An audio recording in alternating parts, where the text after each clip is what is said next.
शूद्र समजल्या जाणाऱ्या स्त्रीला सर्वोच्च स्थान प्राप्त करून देणारे मोहम्मद पैगंबर सल्लल्लाहु अलैहि वसल्लम।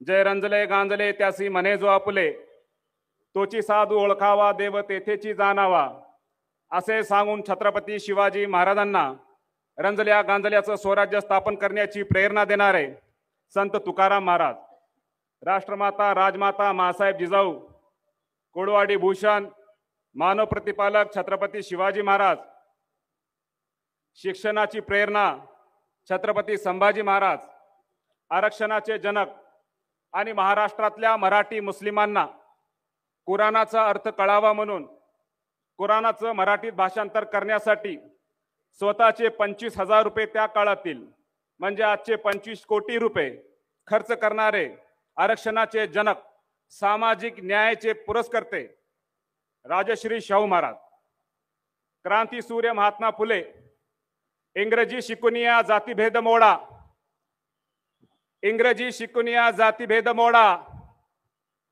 मनुवाद्यांना गाडून या असे सांगून घरामध्ये शेणाच्या गौऱ्या टाकणाऱ्या स्त्रीला राष्ट्रपती होण्याचा बहुमान मिळवून देणाऱ्या आमच्या माता सावित्री माता फुले,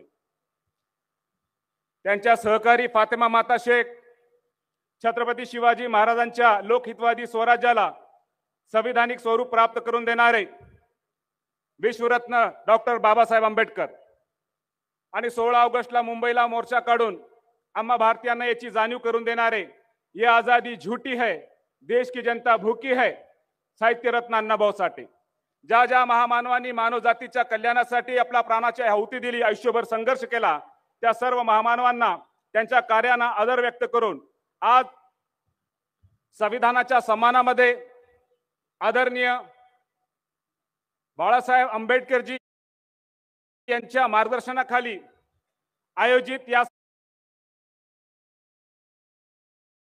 सभेत विचार मंचावर उपस्थित सर्व मान्यवर आणि माझ्या समोर बसलेल्या माझ्या बांधवांनो, माझ्या मातांनो, भगिनींनो,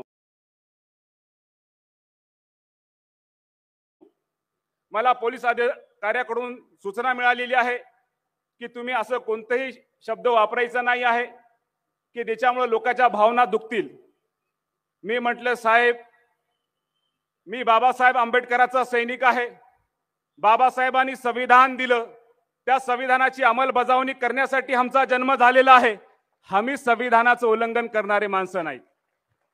पण माझी एक विनम्रतापूर्ण तुम्हाला एक विनंती आहे, प्रश्न आहे, जो विक्रम पावसकर मागच्या वर्षभरापासून खेड्यापाड्यात जाऊन जातीय द्वेष निर्माण करणारे भाषण देत आहे, त्याला किती नोटिसा दिल्या तुम्ही, त्याला किती सूचना दिल्या? मला म्हटलं की तुम्ही 600 किलोमीटरचा प्रवास करून इथं काय येत आहेत? मी म्हटलं मी तुम्हाला 16 तारखेला एक पत्र दिलं होतं की विनायक पावसकर यांनी एक प्रेस कॉन्फरन्स घेतली आणि त्या प्रेस कॉन्फरन्स मध्ये ते सांगत होते की नूरुल हसनची जी हत्या झाली ती क्रियाची प्रतिक्रिया आहे। कोणीतरी फेसबुकवर एक पोस्ट केली आणि पोलिसांनी त्यांना 24 तासात अटक नाही केली, म्हणून रागाच्या भरामध्ये प्रतिक्रिया म्हणून त्यांनी मस्जिदवर हल्ला केला, नूरुल हसनची हत्या केली, मस्जिद मधल्या नमाजी उपासकावर हल्ला करून जखमी केलं, धर्मग्रंथ कुराणाला जाळलं का? कारण क्रियाची प्रतिक्रिया। आदरणीय पोलीस विभागाला माझी विनम्रतापूर्ण विनंती आहे, ही प्रेस कॉन्फरन्स विनायक पावसकर यांची स्पष्ट पुरावा आहे की ते नूरुल हसनच्या हत्येला, मस्जिदीवर झालेल्या हल्ल्याला आणि या सगळ्या प्रकरणाला जस्टिफाय करतायत, न्यायिक ठरवतायत का? कारण कोणीतरी पोस्ट टाकली म्हणून आम्हाला या देशात महाराष्ट्रातील कोणत्याही मुस्लिम धार्मिक स्थळावर हल्ला करायचा अधिकार आहे, मुस्लिमाची हत्या करायचा अधिकार आहे, तुम्ही याची चौकशी केली पाहिजे। करणार का आपण? अरे माझं तुम्ही ऐकलं नाही म्हणून मी म्हटलं अरे माझं जर ऐकत नसेल तर मला त्यांना सांगावं लागल ज्यांनी हा संविधान लिहिलं, म्हणून बाळासाहेब आंबेडकर आज येत आहेत। बाळासाहेब माझ्या प्रश्नाचं उत्तर हे देत नव्हते। मला विनंती करायची आहे तुम्हाला, सुप्रीम कोर्टाचा आदेश होता की कोणी द्वेषपूर्ण भाषण केलं, द्वेष निर्माण करणारं हेट स्पीच केलं तर तुम्ही त्वरित त्याच्यावर संज्ञान घेऊन एफआयआर करायला हवं। यांनी स्वतः एफआयआर नाही केला, सुप्रीम कोर्ट म्हणते जर तुम्ही नाही केलं तर ही कोर्टाची अवमानना आहे, न्यायालयाची अवमानना आहे, तरी तुम्ही याची काळजी नाही केली. तुम्ही विसरले असाल, पण नागरिकांनी येथील त्यांना तक्रार दिली की साहेब सुप्रीम कोर्टाने या हेट स्पीचवर तुम्हाला सुमोटो दाखल करायचा आदेश दिला, तुम्ही नाही केलं तर अवमानना होईल, तरी तुम्ही नाही केली.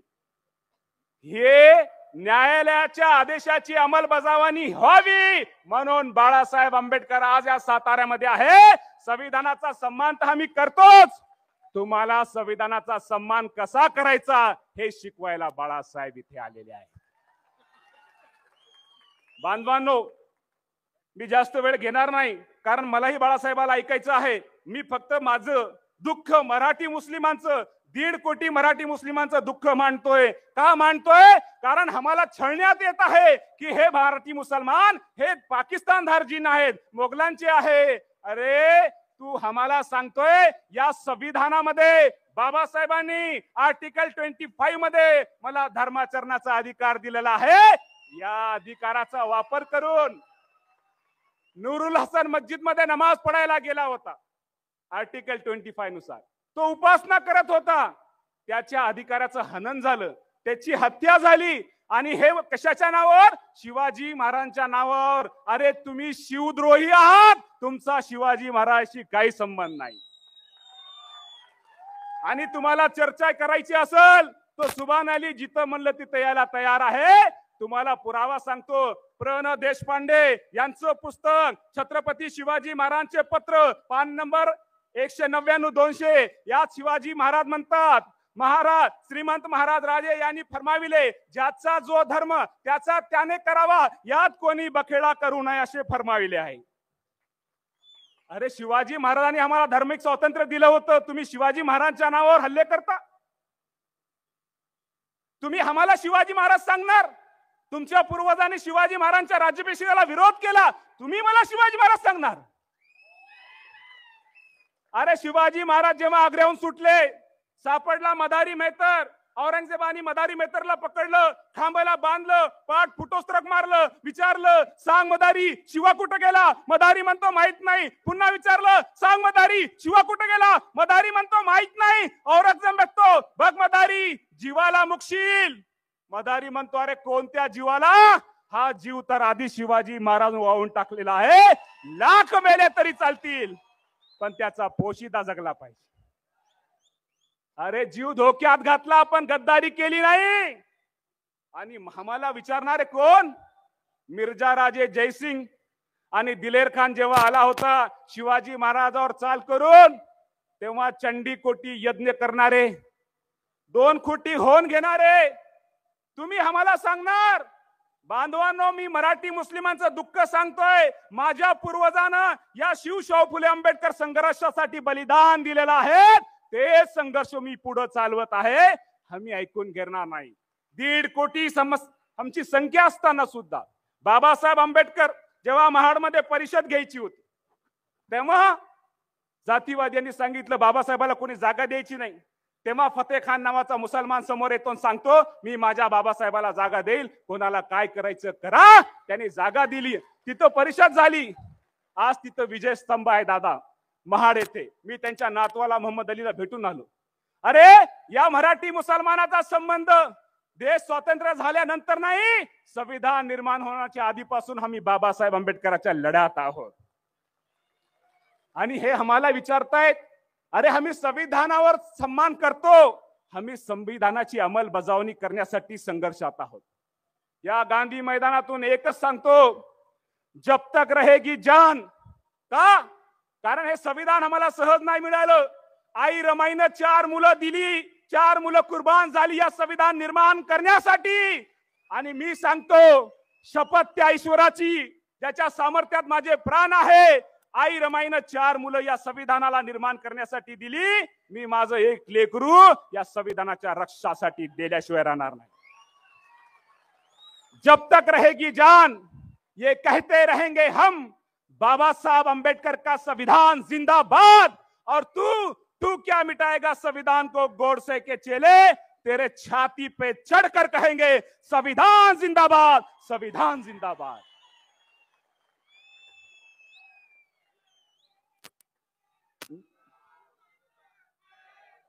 आणि हे आम्हाला सांगतायत, धर्म आम्हाला सांगतायत. अरे ह्या मुसलमान नेताच हिंदूने तयार केलेला आहे. तुम्ही मला हिंदुत्वही सांगू शकत नाही. मी तो मुसलमान आहे ज्यानं वाल्मिकी रामायणही वाचलं, ज्याने गीताही वाचली, गरुड पुराणही वाचलं. तुम्ही मला हिंदुत्व शिकू शकत नाही. बांधवांनो, नूरुल हसनवर जो हल्ला झाला, मी 15 वर्षापासून मराठा क्रांती मोर्चामध्ये आरक्षणासाठी मी सुद्धा त्यांच्या संघर्षात आहे. मी धनगर बांधवाच्या आरक्षणामध्ये संगवत आहे. जेव्हा 1 तारखेला लाठीचार्ज झाला जालना येथे आणि आदरणीय बाळासाहेब आंबेडकर त्या आंदोलकांना भेटायला गेले, पूर्ण आंबेडकरी समाज त्यांच्या समर्थनात गेला. मी त्या आंदोलकाच्या समर्थनात गेलो, मराठी मुस्लिमांचं समर्थन दिलं. जेव्हा त्यांना कळलं की मराठा समाज आता रस्त्यावर उतरलेला आहे, त्यांच्यावर लाठीचार्ज झाला, त्याचा संताप अनावर झाला. मराठा वृद्ध आई वडील, लहान मुलं, तरुण सर्व रस्त्यावर आलेले आहेत आणि आंबेडकरी समाजाचं समर्थन, मराठी मुस्लिमांचं समर्थन, हे बहुजन एकत्र येऊ नये म्हणून पूर्वनियोजित कट होतं. त्यात काही चूक नसताना निष्पाप नूरुल हसन याची हत्या करण्यात आली. मी सरळ सांगतो, हा जो बळी गेलेला आहे मराठा आरक्षण आंदोलन दडपण्यासाठी पूर्वनियोजित कट करून एका मराठी मुस्लिमांचा बळी दिलेला आहे. काय संबंध होता नूरुल हसन बद्दल? मी आज त्याच्या घरी गेलो, त्यांच्या आईला भेटलो, वडिलांना भेटलो. त्यांच्या घरामध्ये नूरुल हसनचं घर एक मुस्लिम धार्मिक कुटुंब आहे. त्यांच्या घरात 2 भाडेकरू राहतात, एक बैने म्हणून, एक कदम म्हणून. छाया काकूला, कदमला जेव्हा मी विचारलं तुम्ही किती वर्षानं राहता, ते म्हणतात आम्ही 5 वर्षाहून जास्त झाले नूरुल हसनच्या घरामध्ये आम्ही किरायानं राहतो. मी म्हणलं हे धार्मिक कुटुंब आहे नूरुल हसनचं, तुम्हाला काही त्रास झाला का? कधी तुमच्या धार्मिक भावना दुखावल्या का? ते म्हणतात आमच्या मुलासारखा होता हो, तो गेल्यानंतर आम्हालाही खूप दुःख झालं. या मुस्लिम घरामध्ये किरायानं राहताना आम्हाला कधीही वाटलं नाही हे मुसलमान आहेत आणि आम्ही यांच्या घरात किरायानं आहोत, हे आम्हाला आमचंच घर वाटायचं. तुम्ही जाऊन विचारपूस करू शकता. मी तेथे सरपंचाला विचारलं, बापू मला भेटले. बापू म्हणलं नूरुल हसनचा स्वभाव कसा होता, हिंदू सोबत त्याचा व्यवहार कसा होता, कधी काय तो द्वेषात्मक बोलला का, कधी कोणावर टीका केली का? तो म्हणला नाही हो, लय गोड पोरग होत. अरे येथील गणेश मंडळाचा अध्यक्ष नूरुल हसन होता. शिवजयंतीला जेव्हा ढोल पथक निघायचं त्या ढोल पथकात तो असायचा, सगळ्या धार्मिक कार्यक्रमात असायचा. जेव्हा या लोकांनी मस्जिदवर हल्ला केला तो समोर का आला? त्याला वाटलं मी तर यांच्यासोबत राहतो, हे लोक मला समजून घेतील, माझं ऐकतील, या विश्वासानं तो आला आणि त्याच्या डोक्यात फरशी घातली. त्या बापूंनी, सरपंचाने सांगितलं ह्या लोकांच्या मागे बाहेरची शक्ती आहे. पोलिसांना विनम्रपूर्ण मी विनंती करतोय, ही बाहेरची शक्ती कुठली आहे? या सृष्टीवरची आहे की सृष्टीच्या वरची आहे? त्याचा शोध घेणार की नाही तुम्ही? अहो तुम्ही न्याय करणार की नाही करणार? मोहसिन शेखची हत्या का झाली? कारण शिवाजी महाराजांबद्दल कोणीतरी पोस्ट केली आणि तो नमाजला गेलेला मोहसिन शेख, त्याची हत्या झाली. बांधवांनो, 9 वर्ष झाले, पुन्हा ही हत्या का झाली? कोणीतरी शिवाजी महाराजांबद्दल पोस्ट केली, त्याची शहानिशा न करता 24 तासाच्या आत तुम्ही त्याची हत्या करता. आणि विनायक पावसकर म्हणतात की पोलिसांनी 24 तासाच्या आत त्यांना अटक नाही केली म्हणून हे घडलं. विनायक पावसकर साहेब, तुम्ही भारतीय जनता पक्षाचे नेते, येथील गृहमंत्री तुमच्या पक्षाचे आहेत, पोलीस यंत्रणा तुमची आहेत. मला सांगा, तुम्ही तुमच्या गृहमंत्र्याला सांगून अटक करायला हवी होती. मग आम्ही काय समजावं की तुम्ही सर्वांनी मिळून हे षडयंत्र केलं का? की आम्ही एक पोस्ट करतो, तुम्ही त्याला अटक करू नका, मग 24 तासानंतर आम्ही असं काहीतरी घटना करतो. कारण तुमचा आरोप आमच्यावर नाही, गृह विभागावर आरोप आहे. हे लक्षात ठेवा.